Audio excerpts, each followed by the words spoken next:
Dans une luxation récidivante de l'épaule, lorsqu'il existe une fracture de la glène ou la pratique d'un sport à risque, une intervention de butée arthroscopique peut être réalisée. Différentes lésions sont régulièrement observées, à la fois antérieures et postérieures.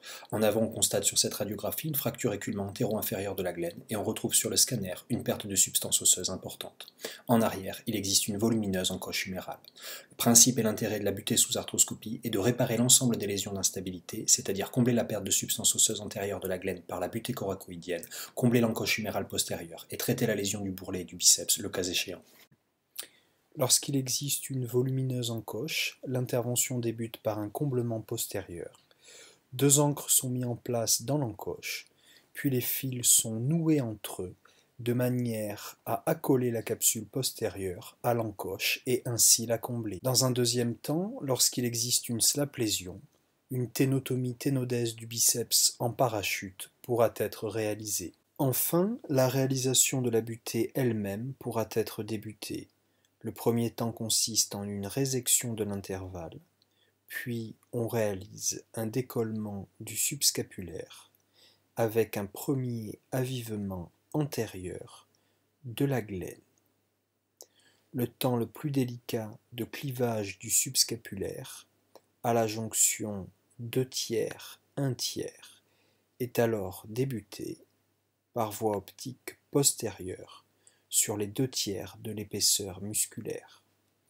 Une fois ce split réalisé, la coracoïde peut être préparée par voie optique postérieure en respectant le tendon conjoint. L'arthroscope peut ensuite être positionné antérieurement pour finir de travailler et de prélever la coracoïde. Une fois l'exposition de la coracoïde satisfaisante, on utilise un guide, puis des broches guides pour introduire 2 chevilles vissées sur la future butée. L'ostéotomie de la coracoïde est alors effectuée prudemment, à la fraise, sur la quasi-totalité de son épaisseur. Elle est ensuite sectionnée complètement à l'ostéotome. Une fois la coracoïde sectionnée, elle est alors fixée à la poignée guide transparente. Sa surface inférieure va pouvoir être avivée et égalisée à la fraise pour lui donner sa forme définitive. On recherche ensuite le clivage du muscle subscapulaire et on réalise un complément d'avivement de la glène au niveau de la surface d'accueil de la butée. La butée est alors manipulée grâce à sa poignée guide et positionnée en bonne position, affleurant à la glène, puis vissée en compression par 2 vis de bonne tenue. À la fin de l'intervention, la bonne position de la butée est contrôlée par voie supérieure et postérieure.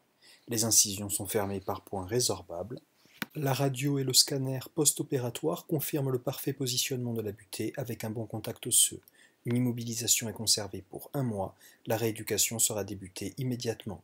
Les cicatrices sont minimes et les activités sportives avec l'épaule seront reprises après 4 mois.